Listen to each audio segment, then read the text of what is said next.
You smell like burnt coffee and poor decisions. That is what Derek said to Grace in front of a Heritage Bank lobby full of people on a Tuesday morning.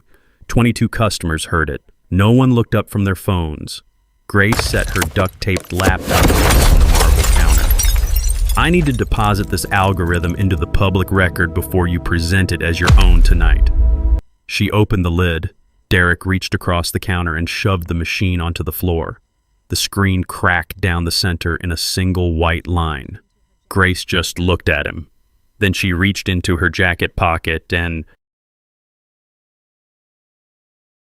Big mistake. He just destroyed her life, unaware the beggar watching owned his entire company. Keep watching. Her feet ached. They had ached for hours. Grace moved behind the counter, quiet, mechanical, invisible. The elite brew cafe hummed around her. Espresso machines hissed. Milk steamed.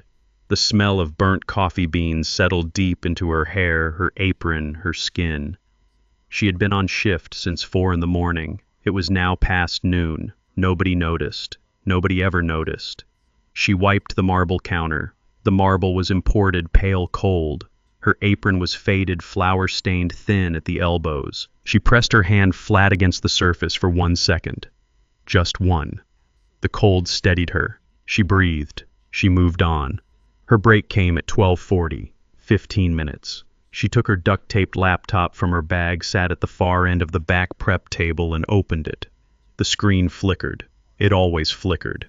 She tapped the left corner twice, and it held. She had learned its rhythms the way a person learns the habits of someone they cannot afford to replace. The code was there, waiting. She had been rebuilding a core sorting function in an open-source navigation algorithm for 11 days. Not for a class, not for money, for the problem itself, because the existing solution was wrong, slow, brittle. She saw the flaw the moment she read it. She could not unsee it. That was the curse of the way her mind worked. She typed. Her fingers were fast, certain, quiet. Around her pans clattered. A coworker laughed at something on a phone. Steam poured from a nozzle. Grace heard none of it. Her eyes moved across the screen, sharp-focused, completely still. 3 lines. A pause. 2 more. She ran the logic in her head before she committed it to the file. She was never careless. At 12:51, she saved the file. She closed the laptop. She stood. Her heels throbbed. The ache started at the base and climbed up through her calves. She had learned to walk through it. She wrapped her untouched sandwich in a napkin. She had meant to eat it. She had told herself she would eat it. But she had spent her break in the code, and the sandwich had gone cold, and there was something she needed to do first. She walked to the front door. She pushed it open. The cold air hit her face, sharp, immediate, unwelcome. The street outside was gray. A thin drizzle had been falling since morning. Across from the entrance, wedged between a fire hydrant and the base of a stone planter, sat the old man.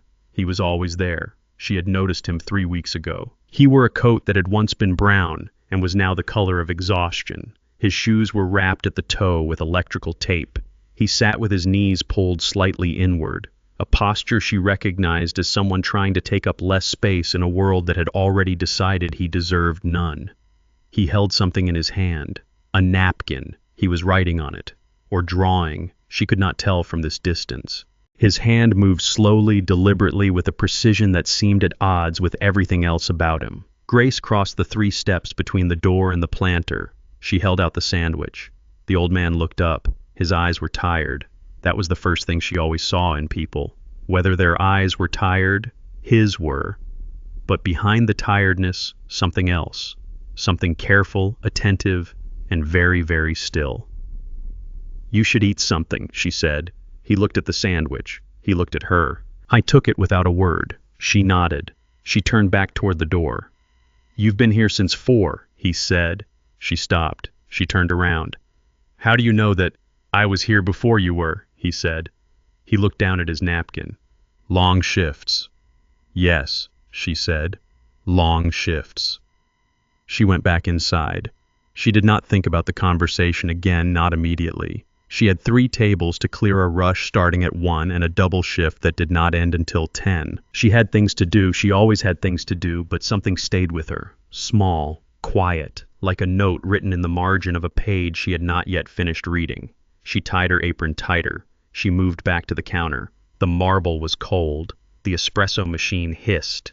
Her heels throbbed against the tile. She thought about the old man's hand, the way it moved across the napkin, the way the lines had looked from the door, angled, interlocked, geometric, deliberate. She thought about her code, waiting in the laptop, the algorithm half-corrected holding its breath. She thought about the medical bill folded inside her bag, the one stamped in red, the one with her sister's name at the top. She moved, she poured, she wiped the marble again. She thought kindness costs me nothing. She thought I have nothing to lose by being decent. She did not think someone is watching. She did not think not everyone on this street is what they appear. She did not think about the old man's hands again, not the precision, not the geometry, not the impossible steadiness of someone drawing perfect lines on a wet napkin in the drizzling cold. She should have.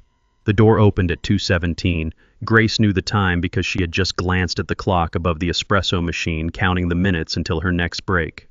She did not look up immediately. She was finishing a pour. She completed it, set the cup on the saucer, and turned. He walked like the room owed him something. Tall, dark suit, charcoal, and custom, the kind of fabric that did not wrinkle because it had never been asked to.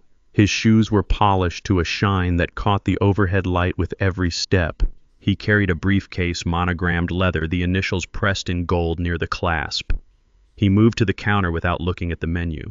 People who looked at the menu, his posture said, were people who needed to. Grace stepped forward. "Welcome to Elite Brew. What can I get for you?" He did not look at her. He looked at his phone. "Oat milk cortado, single origin, not the house blend." He finally glanced up. His eyes moved across her face the way someone checks a clock, briefly, without interest. "And make it fast. I have a call in 10. "Of course," Grace said. She turned to begin the order. "I said single origin," he repeated louder to her back. "Yes," she said. "I heard you." She heard him exhale. A short, impatient sound, deliberate, performed. She worked the machine. Steam rose. She measured the shot, checked the grind, adjusted the pressure. Around her, the cafe continued its afternoon rhythm, quiet, warm, unhurried. A couple at the window table spoke in low voices. A man in the corner typed without looking up. The soft clink of ceramic on marble. The low hiss of steam. Behind her, she heard movement. She heard the briefcase set down on the counter. Heavy, confident. The sound of someone making a claim on space. She heard the clasp open. She focused on the cortado. She steamed the milk. She pulled the shot. She watched the crema settle pale gold even. She was precise in everything she touched. It was a habit she could not turn off. At the counter in the code, it was the same mind, the same eye. She turned to plate the order. He was not looking at his phone anymore. He was looking at her laptop. She had left it open at the end of the counter. She always worked during slow moments between orders, between tables, the code open in one window, the cursor waiting. She had not thought to close it. She never needed to. No one ever looked. He was looking. His eyes moved across the screen slowly. Not the way someone glances at a stranger's screen by accident. The way someone reads, carefully, taking inventory. Grace set the cortado on the saucer. She set the saucer on the counter. She said, "Your order." He did not move. His eyes stayed on the screen. "Sir," she said. He looked up. Something shifted in his face. It was small, fast, almost nothing. But she saw it. She had learned to read small things. A calculation, quick, cold, already finished. "Nice hobby," he said. He picked up the cortado. He did not thank her. Grace pulled her laptop closer. She turned the screen away from him. The movement was instinctive, the way you shield something without deciding to. He watched her do it. He smiled. It was not a kind smile. "Relax," he said. "I'm not interested in whatever that is." He set his briefcase on the far end of the counter. His papers fanned out across the surface. Beneath them, half buried, she saw the edges of her own billing notices, the ones she had tucked under the counter lip this morning out of the way. The briefcase had pushed them flat, covered them, claimed the space without ceremony. She did not say anything. She moved to the next order. The afternoon thickened. More customers came. Grace worked. She poured, cleared, smiled, wiped marble she had already wiped. Her heels ached. The smell of his cologne hung in the air near the counter, heavy, synthetic, expensive, the kind of scent that erased everything around it. The warm smell of the bakery, the butter and the flour, and the faint sweetness of the morning pastries was gone. Replaced. She glanced at him once from across the room. He was on his phone now, speaking quickly, his free hand moving in sharp, punctuating gestures. His eyes tracked the room as he spoke, proprietorial assessing, resting briefly on each person before discarding them as irrelevant. His eyes passed over her. She turned away. At 2:48, she got 2 minutes between orders. She went to her laptop. She wanted to save the file. She wanted to close it properly, back it up the way she always did. She reached the counter. The laptop screen was open, but the cursor had moved. She stood very still. The cursor was not where she had left it. It was in the file directory. The folder was open. Her algorithm folder, the one labeled with a string of numbers she used so it looked like nothing was open. It had not been open before. Her eyes went to Derek. He was still on his phone. His back was partially turned. His free hand rested on the counter near his briefcase, relaxed, casual. Too casual. She looked at the screen again. She looked at his hand. She looked at his face, the side of it. She could see the jaw, the brow smooth, unbothered. She closed the folder. She closed the laptop. She stood behind the counter and felt the cold of the marble through her thin apron. The cortado he had ordered sat half-finished near his elbow. A ring of liquid marked the marble where the cup had sat. $10. He had not finished it. He had not thanked her. He had set his briefcase on her bills, looked at her screen, moved her files. He was not just arrogant. She understood that now, cold and clear and fully formed. He was the kind of person who took things, not because he needed them, because he could, because he had always been allowed to, because no one in his life had ever made taking feel like a cost.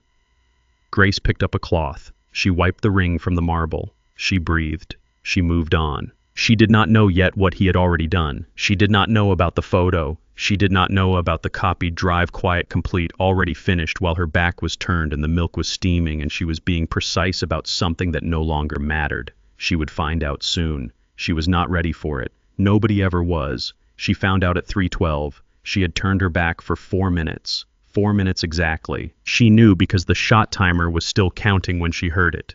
The sound came first. A sharp liquid crack. Heavy. Deliberate. Then the heat. The latte hit the keyboard. She spun around. The cup was on its side, still rolling. The coffee spread fast, dark, hungry, finding every gap between the keys, seeping into the seams, into the ports, into the thin plastic bones of a machine that had survived 5 years of hard use and could not survive this. The screen flickered. Once. The cursor jumped. The screen went black. Grace moved. She grabbed the laptop. She flipped it. She shook it. The liquid ran from the hinge in a thin, dark stream. The smell hit her immediately, sharp, acrid, burnt circuit and scorched plastic, the specific smell of something that would not be coming back. Her hands were burning.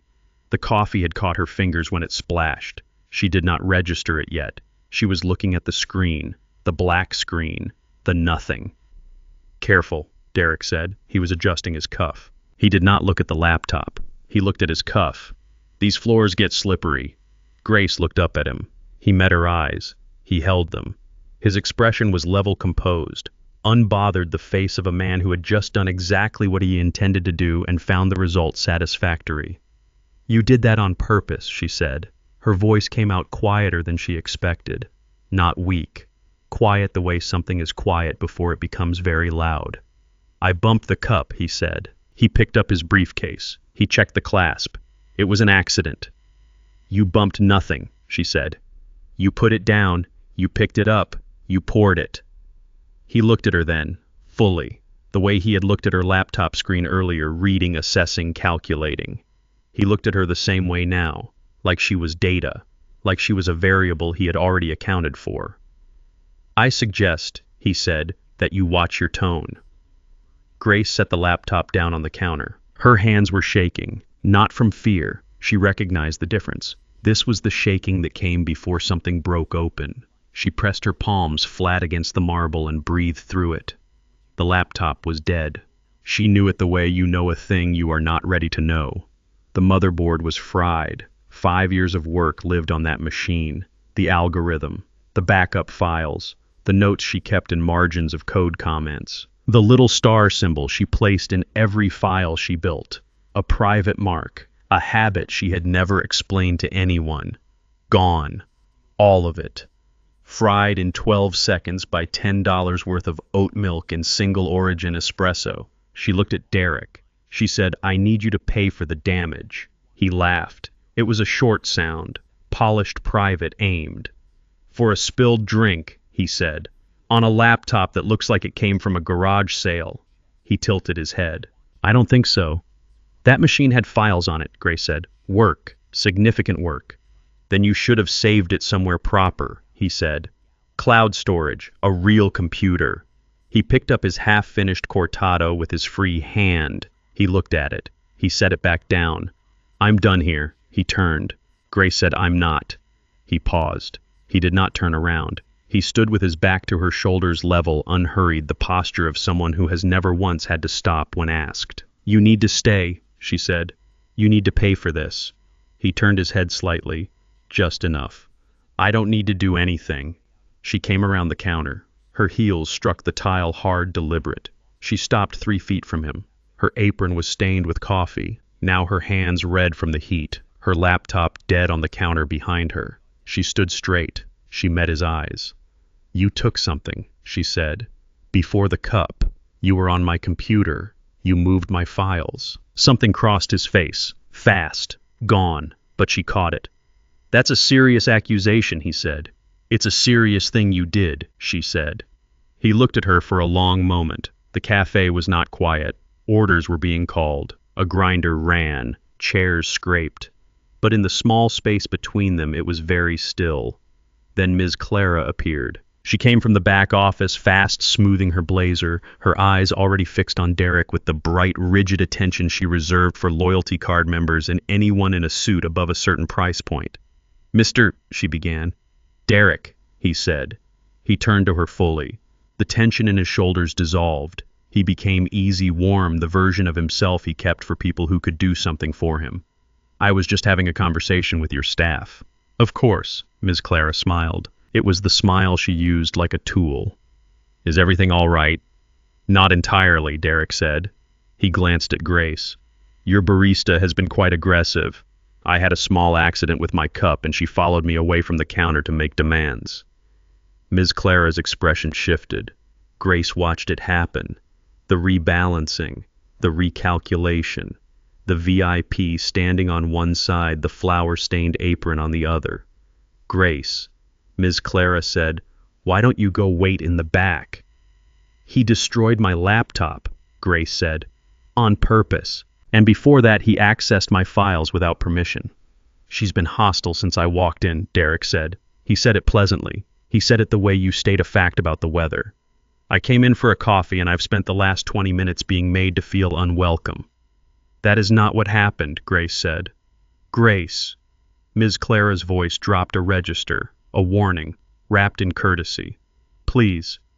"I have the burn marks on my hands," Grace said. She held them up. The skin was red blotched at the knuckles, hot to the touch. "He poured scalding liquid onto my keyboard, deliberately, while I was working." Ms. Clara looked at her hands. She looked at Derek. She looked at the counter where the laptop sat, black-screened, ruined, and she looked at it the way she looked at anything that complicated her afternoon, with the expression of someone deciding how quickly she could make a problem disappear. Derek set his briefcase down. He reached into the front pocket and produced a card. He placed it on the counter near Ms. Clara's hand. It was matte black thick, the kind of card that communicated a specific type of wealth through texture alone. "I'm hosting a gala next week," he said. "Corporate event, 300 guests, full catering, premium service." He looked at Ms. Clara. "I was going to make a few calls this afternoon. I'd been meaning to lock in a venue caterer." Ms. Clara picked up the card. She looked at it. Grace watched her read it. She watched the number, whatever number was implied by the weight of that card and the cut of that suit, move through Ms. Clara's calculation. Grace said, "Ms. Clara." Ms. Clara set the card down carefully. She smoothed the front of her blazer. She turned to Grace. Her expression was composed, final, decided. "Grace," she said, "I think it's best if you gather your things." The cafe kept moving. The grinder ran. The espresso machine hissed. Steam rose in a clean white column above the counter. Somewhere behind her, a customer called for their order. Cheerful, impatient, entirely unaware. Grace stood still. The burn on her hands throbbed. The dead laptop sat on the counter. Somewhere in Derek's briefcase on a drive she could not see and could not prove existed, her algorithm waited in the dark. She had built it across 11 days of 15-minute breaks. She had carried the problem in her head through double shifts, through hospital waiting rooms, through the specific grinding exhaustion of a life held together by discipline and very little else. It was gone. The machine was dead. The evidence was fried. The coffee had done its job cleanly, efficiently, with the same precision Derek brought to everything he decided was worth his time. He did not look at her as he left. He did not need to. He buttoned his jacket at the door, unhurried, complete, already somewhere else in his mind. The door swung shut behind him. The draft of cold air that followed him out reached Grace at the counter. It caught the edge of her stained apron and lifted it briefly before letting it fall. The machine died, but the real nightmare was just taking its first breath. Wait. Absolutely not. He didn't just steal her genius. He physically destroyed her only way out of medical debt for pure sport. If that were me, I would have lost my mind right there on the cafe floor. Imagine watching years of your hard work fry in seconds while a millionaire just smiles. The audacity is real. Ms. Clara said it quietly. That was the worst part. Not shouting, not anger, quiet managerial final, the voice of someone performing an unpleasant task with professional efficiency. Grace, I need you to collect your belongings. Grace did not move, not immediately. She stood at the counter with her burned hands at her sides and the dead laptop in front of her, and the smell of scorched plastic still hanging in the air between them. You're letting him do this, Grace said. I'm making a staffing decision, Ms. Clara said. She did not look at Grace when she said it. She was straightening a stack of napkins near the register, straightening napkins. It's not personal. He destroyed my property, Grace said. He accessed my files without permission. Those are crimes, Ms. Clara. Those are actual crimes. What I saw, Ms. Clara said carefully, was a client have an accident with a beverage and a staff member respond in a way that was inappropriate for this environment. Grace looked at her. She held the look long enough that Ms. Clara had to stop straightening the napkins. You saw my hands, Grace said. You saw the burn marks. I saw a spill, Ms. Clara said. She picked up the matte black card from the counter. She held it lightly between two fingers, the way you hold something valuable. Grace, I have a business to run. There it was. Clean, complete 4 words. Grace breathed. She pressed her burned palms flat against the counter one last time. The marble was cold. She had pressed her hands against this marble every day for 2 years. In the early mornings before the rush, in the slow mid-afternoons, in the last exhausted hour before close. It had always been cold. It had never felt like this. She went to the back room. She took her bag from the hook inside the door. She looked at it for a moment, canvas fraying at the strap, a small iron-on patch on the side pocket covering a tear she had never gotten around to sewing properly. She put it over her shoulder. She took her apron off. She folded it. She placed it on the shelf. She did not know why she folded it. She had just been fired. She folded it anyway, neatly. Old habit. Impossible to stop. When she came back out, Ms. Clara was at the far end of the counter. She was speaking to Derek, who had not left. Grace had assumed he left. He had not left. He stood near the entrance, relaxed, patient, his briefcase at his feet. I was watching Grace come out of the back room with the mild, detached interest of someone watching weather move across a window. Ms. Clara held out something to him. Small, gold-edged, gleaming under the cafe lights. A VIP loyalty card, the premium tier, the kind with the small embossed crown in the corner. Grace had seen it given to 3 people in 2 years, a city councilor, a property developer, now him. For your inconvenience, Ms. Clara said. Her voice had changed completely, warm, now smooth, attentive. And we would love to be considered for the Gala catering, whatever you need. Derek took the card. He looked at it briefly. He slipped it into his breast pocket with the ease of a man accepting what he was always going to be given. I'll be in touch, he said. Grace crossed the cafe, her sneakers pressed against the cold tile. She was aware of the sound each step made. She was aware of the 2 customers near the window who had stopped their conversation and were watching without appearing to watch. She was aware of the barista behind the counter, Jamie, 20 years old, 3 months on the job, staring at the steam wand with focused, deliberate concentration that meant he was not looking at Grace out of either kindness or cowardice. She could not tell which. She reached the counter. She reached for her laptop. "Leave it," Ms. Clara said. Grace stopped. "It's mine." "It's evidence of a spill on company property," Ms. Clara said. "I need it for documentation." "Documentation," Grace repeated. "If you'd like to file a formal complaint," Ms. Clara said, "there's a process. HR can send you the forms." Grace picked up the laptop. She held Ms. Clara's gaze. She held it long enough to make the silence mean something. Then she put the laptop in her bag. Ms. Clara did not stop her again. She was almost at the door when something fell. She did not notice it happen. The bag shifted on her shoulder, the strap pulling at the fraying edge, and something slipped from the outer pocket. Small, flat black skittering across the tile. It landed near the base of the corner booth. She heard it, but did not see where it went. She did not stop. She could not stop. She needed to be outside. She needed air. She pushed the door open. The cold hit her immediately, sharp, total indifferent. The drizzle from the morning had thickened into something almost rain. It caught in her hair. It soaked through her jacket within seconds. Thin cotton wrong for this weather, wrong for this whole day. She stood on the pavement outside Elite Brew Cafe. Through the glass, she could see Ms. Clara already turned away, already returning to the ordinary operations of the afternoon, already done with this. She could see Derek at the entrance, still unhurried, buttoning his jacket.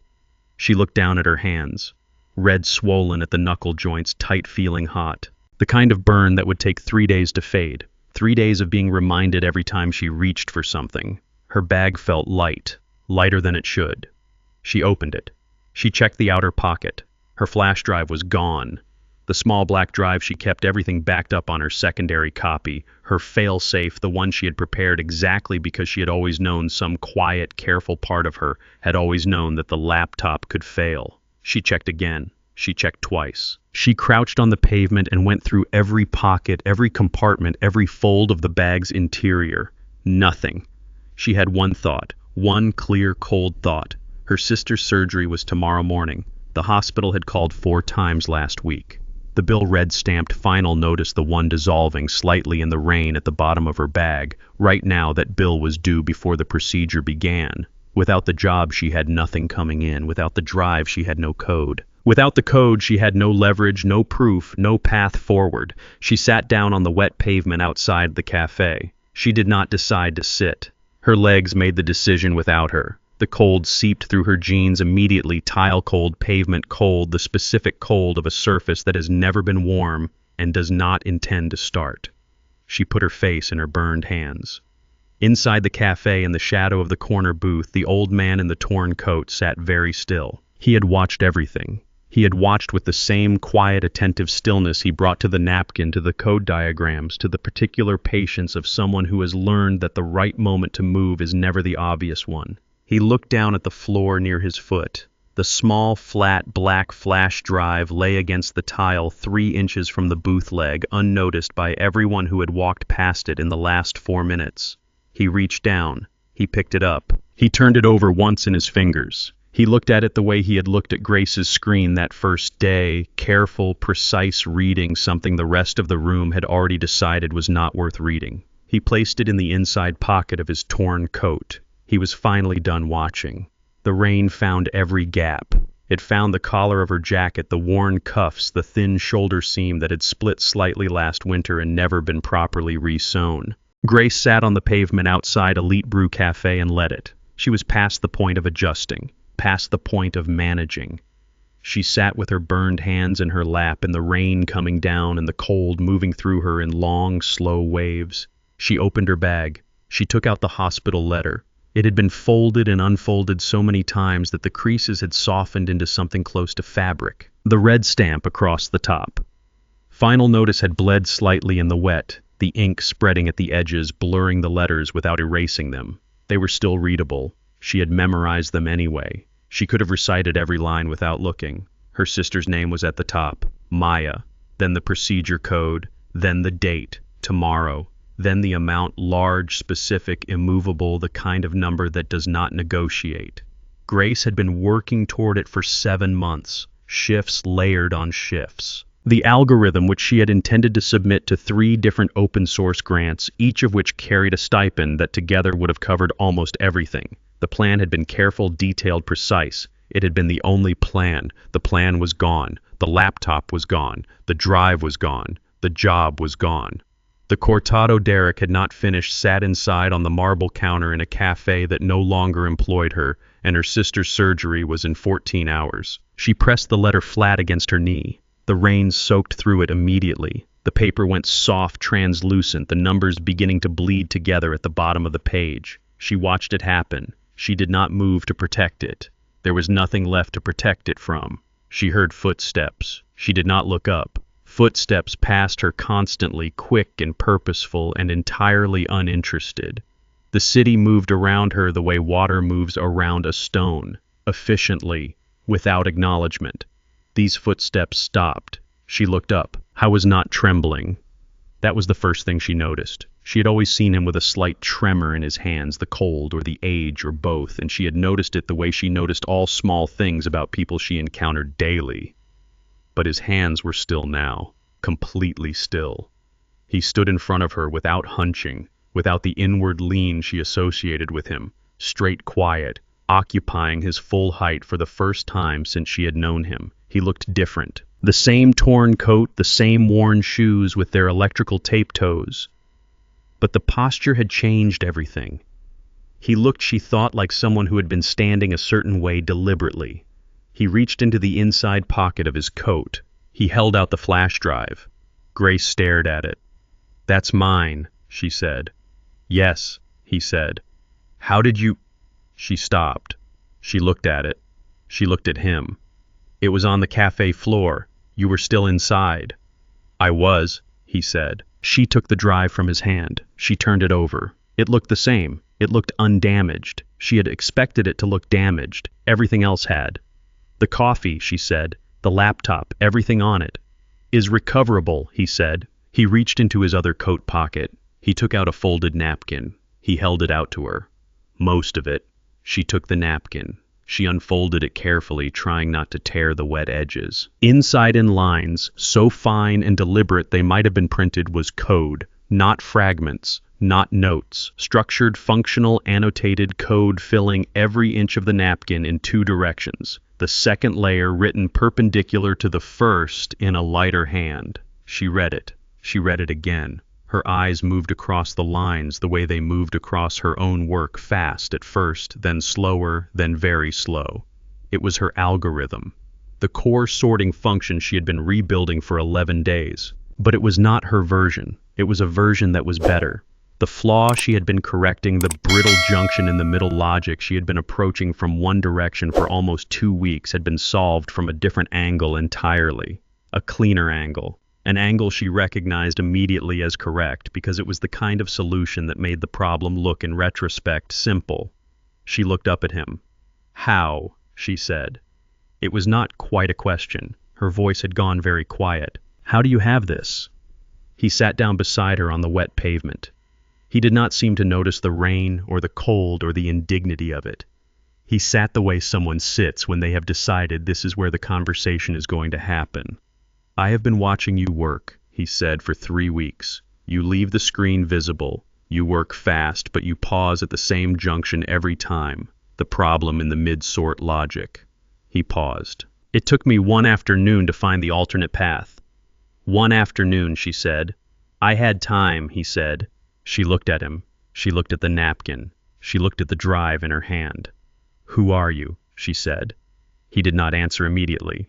He looked out at the street. A car passed its headlights, catching the rain, turning it briefly bright. The light swept across his face, and she saw it clearly for 1 second, composed, weathered, patient, the face of someone carrying a very long, very deliberate secret. "Someone who made a mistake," he said a long time ago, "leaving something I built without making sure it was in the right hands." Grace was quiet. The rain fell. The hospital letter in her lap was almost fully transparent now, the numbers barely visible.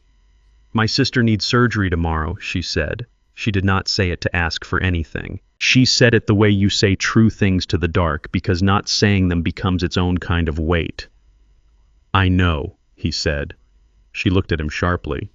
You mentioned it, he said 3 weeks ago, to the other barista. I was at the window table. You did not see me inside yet. She remembered. She had been on the phone with the hospital coordinator, stepping outside for signal, not thinking about who was near the window, not thinking about anything except the number the coordinator was reading from the file.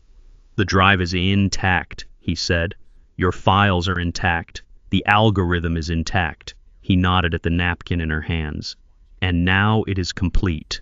Grace looked down at the napkin again, at the code written in 2 directions by a hand that did not shake, at the solution to the problem she had been carrying for 11 days. She thought about Derek, about the photo on his phone, the copied drive in his briefcase, the presentation he was no doubt already preparing. She thought about how he had looked at her screen, how he had read it, how he had recognized it immediately as something worth taking. She thought about the gala. Ms. Clara had mentioned it, leaning toward Derek over the counter, eager, offering everything the cafe could provide. A corporate event. 300 guests. A boardroom. A stage where Derek would stand and present her work as his own. He's going to present it, she said. At the gala. He'll stand up in front of everyone and claim it. Yes, the old man said. He will. She looked at him. And you know something about that gala. He was quiet for a moment. He reached into his coat again. He produced something small, rectangular, dark. He held it between 2 fingers and looked at it the way you look at something you have carried for a long time and are finally ready to set down. It was a key card. Black matte, edgeless, the kind of card that did not need branding because the people who needed to recognize it already did. In the lower right corner, barely visible, a small embossed symbol. A crown. King Consolidated. Grace looked at the key card. She looked at his face. She looked at the napkin with the code. She looked at his hands, steady, precise, the hands of someone who had not been trembling by accident or age or cold. The spark did not arrive slowly. It arrived the way her mind solved problems all at once, complete the shape of the whole thing visible in a single instant. She did not say anything for a long moment. The rain continued, steady, cold, impartial. When is the gala? She said. 3 days, he said. She folded the napkin carefully. She placed it in her bag beside the dissolving hospital letter. She closed her fingers around the flash drive. She stood up from the wet pavement. The cold clung to her jeans, her jacket, her hands. She looked down at him. He looked up at her. Neither of them smiled. It was not a moment for smiling. It was a moment for something older and quieter than that. I should know your name, she said. He looked at the key card one more time. He placed it back inside his coat. Sterling, he said. My name is Sterling. The King Consolidated Tech Gala occupied the entire top floor of the Meridian Tower. Grace had walked past that building every morning for 2 years. She had looked up at it the way you look at things that exist in a different layer of the world, present, visible, entirely unreachable. Tonight she walked through the front entrance. The lobby was marble. A different marble from Elite Brew, warmer in tone, darker at the veining, the kind that absorbed light rather than reflecting it. Tall arrangements of white flowers stood at intervals along the walls. Staff moved between them, efficient, quiet, dressed in black. A string quartet played near the elevator bank. Grace heard the music without listening to it. She was listening to her own footsteps. She wore what she owned. Dark trousers pressed carefully the night before, a white shirt she had kept for interviews, low-heeled boots that clicked against the marble with a clean, sharp rhythm. She had no jewelry except the small stud earrings she wore every day. She had not tried to dress for the room. She had dressed for herself. There was a difference. Sterling walked beside her. She had to look twice to find the man she knew. The torn coat was gone. The electrical tape shoes were gone. The careful, diminishing posture was gone. He wore a suit the color of deep water charcoal shading into black at the lapels, a white pocket square shoes that caught the light quietly. He wore it the way people wear things they have worn for decades. Without thinking, without performing. He carried nothing. No briefcase, no folder, no visible credential. He did not need to. The staff near the elevator recognized him before he reached them.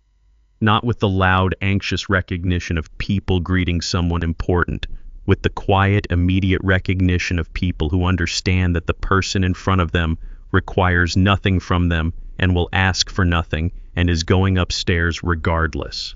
The elevator opened. They stepped in. The doors closed. Grace looked at her reflection in the polished interior panel. She looked tired. She was tired. She had not slept properly in 4 days. Her hands still showed the faint redness of the burn along the knuckles. She had the flash drive in her jacket pocket. She could feel its weight, small, exact, familiar. "He'll be presenting in the main hall," Sterling said. "The board will be seated to the left of the stage. When the presentation begins, we wait. We let him start." "Why?" Grace said. "Because the longer he speaks," Sterling said, "the more he owns it. In front of witnesses, in front of the board." He looked at the closing doors. "Let him build the house. Then we show them what it's standing on." The elevator opened onto the Gala floor. The sound arrived first. Low layered, the combined texture of 300 conversations, crystal on crystal, the distant percussion of a kitchen in full service. Then the light, warm, directional, the kind of lighting designed to make a room feel inevitable. Long tables, tall candles. The far end of the hall opened into a presentation space, a low stage, a screen currently displaying the King Consolidated logo, blue-white geometric rotating slowly. Grace scanned the room. She found Derek in under 4 seconds. He was near the stage talking to 2 men in dark suits. His posture was expansive, shoulders back, one hand moving as he spoke. He was already performing. The gala had not officially begun, and he was already performing. He had a glass in his free hand, half raised, the gesture of a man comfortable at the center of things. He had not seen her yet. She was grateful for that. Not because she was afraid, because she wanted to watch him for one moment before everything changed. She wanted to see him exactly as he was, certain, comfortable, completely convinced that what he had taken was now permanently his. She watched. 1 moment. Then she looked away. Sterling moved through the room without announcing himself. People noticed. They noticed the way. Rooms notice a change in air pressure, a collective subtle realignment, heads turning, conversations, pausing mid-sentence, eyes following, and then quickly finding other things to look at. He spoke to no one. He moved to the left side of the hall where a long table sat elevated slightly above the main floor. The board. There were 7 of them. They looked up as Sterling approached. Several stood immediately. One reached out to shake his hand. Another said something Grace could not hear from this distance. Sterling spoke briefly, quietly, and the board members sat again, attentive, recalibrated. The dynamic of the table entirely changed by his presence at it. He did not sit. He stood at the edge of the table and looked toward the stage. Grace positioned herself near the right side of the presentation space, close enough to the stage to be visible when the moment came, far enough that Derek had not yet registered her. She held herself still. Her boots were flat against the floor. Her hands were at her sides. The flash drive was in her pocket. The lights in the main hall shifted. Conversation tapered. The program was beginning. A man in an earpiece moved to the stage. He welcomed the room. He spoke about innovation, about the coming year, about King Consolidated's commitment to development that moved industry forward. The words washed past Grace. She was watching Derek move toward the stage steps. He handed his glass to a passing server. He straightened his jacket. He was ready. He had been ready for days. He stepped up. The screen behind him changed. The logo dissolved. The algorithm appeared. Grace looked at it. Her algorithm. Her 11 days. Her 15-minute breaks, and her burning heels, and her duct-taped laptop, and her sister's name on a hospital form. Displayed on a screen 12 feet high in a room full of people who had no idea. Derek began to speak. His voice carried well. He had a presenter's instinct for volume and pace, the practiced ease of someone who had stood in front of rooms for years and learned how to make rooms trust him. He described the problem. He described the approach. He used language that was technically correct. She granted him that he had read her code carefully enough to understand its surface. He described the sorting function. He described the architecture. I used the word we and the word our and the word the team with the smooth, inclusive fluency of a man who had decided that proximity to a thing was the same as authorship of it. He had been speaking for 4 minutes when Grace moved. She walked from the right side of the room toward the stage. Her boots struck the marble floor, sharp, rhythmic, even. The sound cut through the ambient noise of the room cleanly. Heads turned. The sound was not loud. It was simply precise. In a room full of soft soles and carpet runners, the clean percussion of her steps was impossible to ignore. Derek heard it. She saw the moment he did. His eyes left the screen and found the floor, then rose and found her. His mouth continued moving for exactly 2 more words, then stopped. The room was quiet. Not silent yet. Quiet. Grace reached the base of the stage steps. She looked up at Derek. He looked down at her. The screen behind him displayed her algorithm in full, every function, every annotation, every structural choice she had made across 11 days of 15-minute breaks. She said, "I'd like to show the room something." Her voice was steady. She had not known for certain that it would be until she heard it. Derek said nothing. His jaw was set. His eyes moved once to the right, once to the board table, once back to Grace.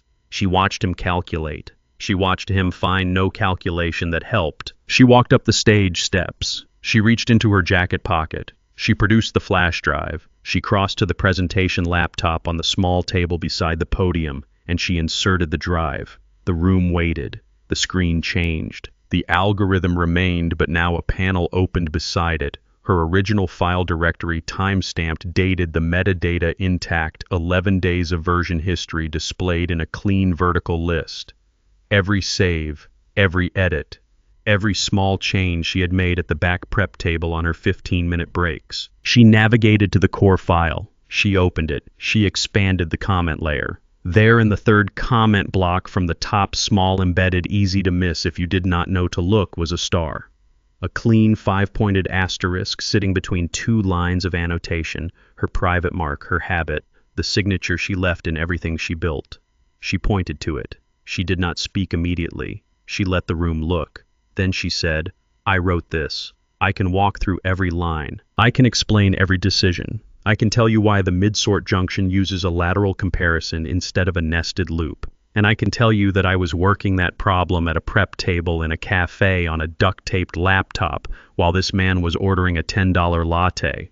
The silence that fell was total, complete, the specific silence of a room that has just understood something and has not yet decided what to do about it. Derek said, "This is..." "The timestamp on the original file is 11 days ago," Grace said.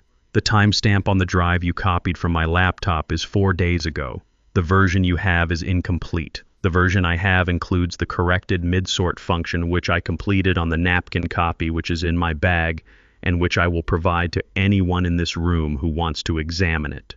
She looked at the board table. Sterling stood at its edge. He had not moved. He had not needed to. His presence at that table had already changed what the board was prepared to believe. She watched several of them lean together. She watched one produce a phone. She watched the calculation move through the room like weather.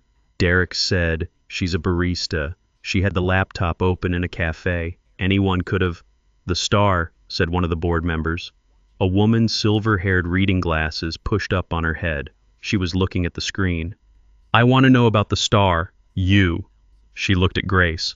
"Explain the star." Grace explained the star. She explained the habit. She explained when it started, a computer science class 4 years ago, a professor who told her always to mark your work, always to leave something only you would know to look for. She explained that the star was in every file she had built since then. She offered to demonstrate on any sample code she could write in the next 10 minutes. The board member looked at Derek. "Is the star in the version you submitted to our systems?" Derek was quiet. His face had changed. The composure was still there, structural, practiced, but underneath it, something was shifting, the specific movement of certainty, leaving a space it had occupied for a very long time. "Yes," he said. The board member removed her reading glasses from her head and held them. "Then it was there when you received it," she said, "and you submitted it as your own." The room absorbed this. 300 people. Crystal candles, white flowers, a string quartet somewhere below that had stopped playing. The King Consolidated logo on the secondary screen rotating blue-white patient. Derek said nothing. Grace stepped back from the podium. She removed the flash drive. She held it in her closed hand, small, exact, the weight of 11 days, the weight of 15-minute breaks, the weight of her sister's name on a hospital form. She looked at Sterling. He looked back at her. For the first time since she had known him in any version of him, The tired look in his eyes was gone. His house of cards was collapsing and the crash was going to be spectacular. Derek did not move from the stage immediately. That was the thing Grace noticed. He stood there for a long moment, glass-gone briefcase somewhere below the presentation screen behind him, displaying her work, her timestamps, her star. And he stood in the specific stillness of a man whose next move had not yet arrived. The board member with the silver hair said, "Mr. Derek, step down, please." He stepped down. He did so without argument, without the performance of dignity he might have attempted an hour ago. He stepped down the way a structure descends when the load-bearing element is removed. Simply, completely, all at once. Sterling moved then. He walked from the board table to the center of the hall with the same unhurried steadiness Grace had watched him carry across a wet pavement 2 nights ago. The room parted for him, not dramatically, not with any of the theatrical deference she might have expected. The room parted the way rooms part for people who have earned the kind of authority that does not require announcement. He stopped in front of Derek. They were nearly the same height. She had not noticed that before. In the torn coat on the pavement, Sterling had seemed smaller. He was not smaller. He had simply chosen to appear that way. "You know who I am," Sterling said. Derek looked at him. Something moved across his face. Recognition arriving late, assembling itself from details he should have connected days ago. The bearing, the stillness, the eyes. "Yes," Derek said. His voice was even. She gave him that. Sterling reached into the breast pocket of his deep-water suit. He produced the black key card. He held it between 2 fingers in the same way he had shown it to Grace on the wet pavement, not brandishing it, simply making it visible the way you present a fact. He placed it on the presentation table beside the podium. He did not hand it to Derek. He set it down near him. The distinction mattered. One was a gesture, the other was a record. "Your unvested shares," Sterling said, "will be returned to the company trust. Your access to King Consolidated Systems will be suspended as of this evening." He paused. 1 beat. "Your desk will need to be cleared before close of business tomorrow." Derek said, "You can't." "I founded this company," Sterling said. "The founding charter gives me sole authority over executive removal in cases of intellectual property violation." He said it without heat, without satisfaction, with the flat, complete tone of someone stating the load capacity of a bridge. "This is a case of intellectual property violation." Derek looked at the board table. 7 faces. Not one of them offered him anything. The woman with the silver hair had her reading glasses on now and was looking at something on the tablet in front of her. 2 others were in quiet conversation. One was on a phone call, turned slightly away, speaking in a low voice. He looked at Grace. She met his eyes. She did not look away. She did not fill the silence with anything. She simply stood in it straight still, her boots flat on the marble, the flash drive in her closed hand. Derek looked at the floor. Then he looked at the exit. He walked toward it. His steps were careful, measured the walk of a man concentrating very hard on not appearing to hurry. He reached his briefcase, which a staff member had moved to a side table near the entrance. He picked it up. He straightened. He walked to the door. I was 4 steps from it when 2 people in dark jackets entered from the other side. Grace recognized the shape of the interaction before she understood its specifics, the way the 2 figures positioned themselves, the way Derek's step faltered and recovered, the brief quiet exchange, the shift in his posture from controlled retreat to something smaller, stiffer. One of the figures said something. Derek nodded once. He set the briefcase down again. The metallic sound when it came was not loud. It was precise. A sharp, clean click. Then its twin, a small sound in a large room, the sound of something being made final. The handcuffs caught the candlelight for 1 second. Then Derek's jacket sleeve fell over them and the room looked away with the collective, courteous discretion of people who have just witnessed something they will be discussing for years. Across the room near the service entrance, Grace heard something fall. A crash ceramic on marble, the specific sound of a tray losing its contents completely. She looked. A woman in catering black stood at the edge of the service corridor, both hands empty, a scattered collection of canapes and broken crockery at her feet. Her face was the color of the white tablecloths. Ms. Clara. She was staring at Grace on the stage level, at Grace holding the flash drive. At Sterling standing beside Grace, now the black key card on the table beside them, the board in their chairs, the room assembled and attentive and entirely reordered from what it had been 40 minutes ago. Ms. Clara looked at the broken tray at her feet. She looked at the room. She looked at Grace. Grace looked back at her. She did not smile. She did not need to. A junior staff member appeared at Ms. Clara's elbow with a dustpan. Ms. Clara did not move to help. She stood in the service entrance with her empty hands at her sides and watched the barista she had fired 3 days ago stand at the front of a room that was now listening to her. Sterling turned to Grace. He spoke quietly for her alone. "The board will need to review the full algorithm," he said. "They'll want a technical walkthrough, methodology, architecture, application, potential." He paused. "Are you prepared for that?" Grace thought about the prep table, the flickering screen, the 15-minute breaks, the 11 days of carrying a problem in her head through double shifts in hospital waiting rooms. "Yes," she said. "Good," Sterling said. He reached into his jacket pocket. He produced a second key card. This one was different. Where his was black, this one was a deep, clear blue. The King Consolidated crown in the corner. Below it, a title, new, freshly encoded, visible only if you held the card at a slight angle to the light. Head of Development. He held it out to her. She took it. She turned it over once in her fingers the way she had turned the flash drive over when he returned it to her on the wet pavement. She felt its weight. Different from the flash drive. Different from the hospital letter. Different from the duct-taped laptop and the folded apron and the canvas bag with the iron-on patch. She closed her hand around it. Across the room, the board member with the silver hair stood and began walking toward them. Behind her, 2 others followed. They moved with purpose, unhurried the movement of people with questions they were now very interested in asking. The string quartet somewhere below began playing again. The room resumed its breath. Conversation returned, different now, lower, more careful, the specific texture of a room that had just watched something real happen and was still deciding what to make of it. Near the exit, Derek was escorted through the door. He did not look back. His briefcase remained on the side table. A staff member had already moved it further to the side, out of the way of traffic, with the efficient neutrality of someone removing an object that no longer had a clear owner. At the service entrance, a junior staff member finished collecting the broken crockery. Ms. Clara had gone. Grace did not see her leave. She had simply stopped being there the way certain things stop being there once the purpose they served has finished. The board member with the silver hair reached Grace. She extended her hand. "I'd like to start with the mid-sort function," she said. "If you're ready." Grace shook her hand. "I'm ready," she said. She was. She had been ready for 11 days. She had been ready in every 15-minute break, every double shift, every hour in a hospital waiting room with a red-stamped letter in her bag and a problem in her head that she could not put down because putting it down was not something her mind knew how to do.